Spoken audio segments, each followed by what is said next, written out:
Aliou has done a fantastic job. They were very unlucky not to qualify from the group in Russia, and they've deservedly done it this time. So we know exactly the size of the task ahead of us. Well, it's a good position to be in. You want your players in confident mood, and our forward players are. Of course, you want to try to make the best possible decision, but in some respects, I'm not sure there's a right or a wrong. Aidan Magee is here. What do you make of Gareth Southgate? Is he being quietly confident, or...? Yeah, I think he has to be. I mean, he's mindful of the level of the opponent as well. I mean, when I was a kid, the African and Asian sides just didn't make any impact whatsoever at these tournaments. We look 20 years further down the line, we've seen Senegal go quite deep into the tournament, in 2002, and they're steadily making progress. They've won the AFCON, they are the African Cup of Nations champions. You look through their squad, Edouard Mendy in goal for Chelsea, the centre-back Kalidou Koulibaly plays for Chelsea, Ismail Assar was at Watford last season, the Premier League, did very well. Idrissa Gueye plays for Everton, used to play for Aston Villa, played for PSG, so there's quality in there, there's also athleticism, there's also pace, and I think England need to try and play them at football rather than to try and outmuscle them. And I think England have got more than enough capability in their starting lineup and in their squad to cause Senegal some problems, but nonetheless it's going to be a hell of a test. And the marker was laid down yesterday as well. Holland are already through, as are Argentina. So big game tonight.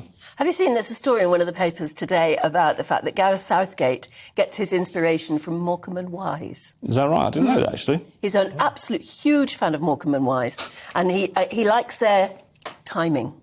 Oh, OK. Football is all about timing, just like comedy. Well, I do think he's a good leader. I mean, you could quite ask questions about his tactics, but I mean, I imagine in the dressing room, when he's speaking to the big group of players and trying to hold their attention, he's probably quite good. He has to be quite charismatic in that regard. But I remember him saying, I think it was him who said, after Sven-Göran Eriksson, I think he's a guest later on today, after they played Brazil in 2002 in Japan, I think it was, and in the second half, the game kind of petered out, and then they said at half-time, I think it was Gareth Southgate, he said, we were expecting Winston Churchill and we got Ian Duncan-Smith. So he's quite pointed on his criticism. So I wonder what he's like in the dressing room. I suppose only the players really know. Yeah. But we should say as well, the Senegal manager's been laid low the last couple of days with, he's feeling a bit under the weather. It's an undisclosed illness. But according to the assistant manager, who you can hear from now, he said he's going to be OK to take his place this evening. Yes, he's been sick for a couple of days now. And he let us take charge of training yesterday. Obviously with his instructions that we got across to the players, and hopefully tomorrow he will be able to come and be on the bench with the players, but we are sure that at 10 p.m. tomorrow he will be there with the team, that's for sure. Do we know who's starting for England? No, we don't know who's starting. I mean, I think it will probably be largely unchanged from the Wales game. Marcus Rashford has obviously talked himself into starting contention, but I do think Gareth Southgate will probably want to keep him on the bench and use him as some firepower in the second half or even in extra time if that's what's required. I do think as well the top sort of third of the team, I wouldn't be worried whoever played. They're all really decent players and all well capable of beating this side.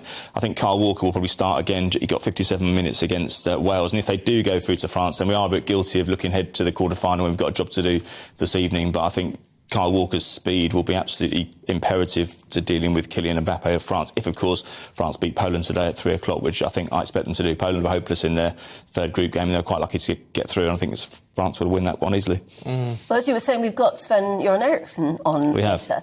How do the sides compare? Because he had megastar names, and yet we never seemed to do very well. No, I think, hindsight's a wonderful thing. He believed in 4-4-2. It just didn't, that formation did not suit the players, and that's what the players have said since then. There are also problems back then, Anne, of cliques in the dressing room.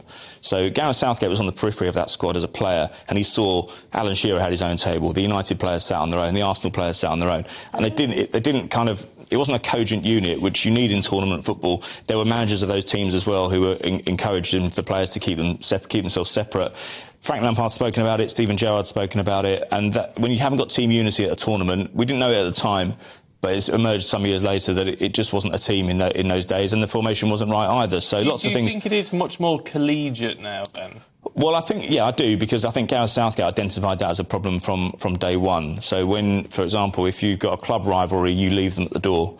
You might have kicked lumps out of each other the previous Saturday, but you have to, as soon as you go to St George's Park and report for training, you've got 2 or 3 international games, qualifiers, or even going off to a World Cup, you've got to leave that, you've got to park that, you can't take it into the dressing room, into the camp, because it can be destructive. We've seen it in other squads as well around the world, and different teams have struggled with infighting, and so he was really keen on that, because as a peripheral player, he had a good view to be able to see what was going on.